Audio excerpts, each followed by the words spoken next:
እሺ ዘወዲያ በአባለነጭ ሸሚዝና ከመሰግናለሁ ክቡር ጠቅላይ ሚኒስትር ታምራት ኃይሉ ባለው ከቁም ነገር መጽሔት ነው። በህገ መንግስቱ መሰረት የሀገሪቱ ከፍተኛ የስልጣን አካል የህዝብ ተወካዮች ምክር ቤት እንደሆነ ይታወቃል። ያም ሆኖ ያስፈጻሚው የስልጣን አካል ቁልፍ ስልጣን ያለው በእርሱ እጅ እንደሆነ ይታወቃልና ብዙ ሰዎች ከዚሁ ጋር በተያያዘ የሀገሪቱ ከፍተኛ የደሞዝ ተከፋይ እርሱ እንደሆኑ አድርጎ የማሰብ ሁኔታ አለና ኢትዮጵያ ለጠቅላይ ሚኒስትሩ የምትከፍለው ደሞዝ ምን ያህል እንደሆነ እንደው እግረ መንገዱን ቢገልጹልን። ደሞዝን በተመለከተ ጸረ ሙስና የሁሉም ባለስልጣኖች ደሞዝ አውጥቷል ይመስለኛል። ካላወጣ እስከ ቅርብ ጊዜ ድረስ የነበረው 6400 ነው። የአሁኑ ጭማሪ ገና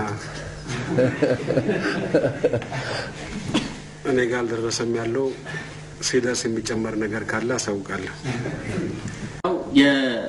ከ40 ዓመታት በላይ ሀገራችን ያስተዳደሩት የአጼ ኃይለ ሥላሴ በታሪክ ክፉም ደግም ታሪክ እንዳላቸው ይታወቃል።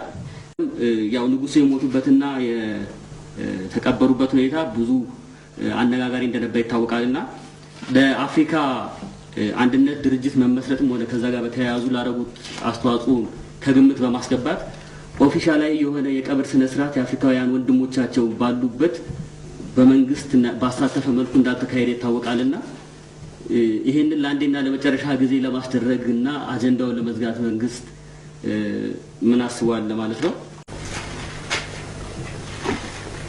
የንጉሱን ቀብር በተመለከተ የአጼ ኃይለ ሥላሴ ማለት ነው ያረፉበት ቦታ ከታወቀ በኋላ ተፈትሾ ተገኝቶ ለቤተሰቦቻቸው ተሰጥቶ ከቤተሰብ ቀብር አኳያ በተገቢው ክብር ተቀብረዋል ብዬ ነው የማስበው። ስለዚህ የቀብሩ ስነ ስርዓት ከነበረው ታሪካዊ ሂደት አኳያ ሊደረግ በሚችለው ልክ ተሰርቷል። የዛሬ 30-40 ዓመት የተፈጸመ ጉዳይ ነው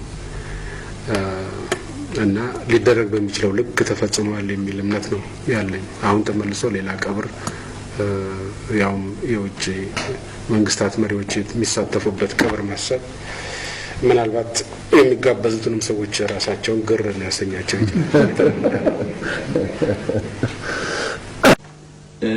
በመጨረሻ ማንሳው ጥያቄ በሰለጠኑት ሀገራት ያሉ መሪዎች እንደው ከመንግስታዊ ስራቸው ወጣ ባለመልኩ በአንዳንድ ማህበራዊ ጉዳዮች ላይ ይሳተፋሉና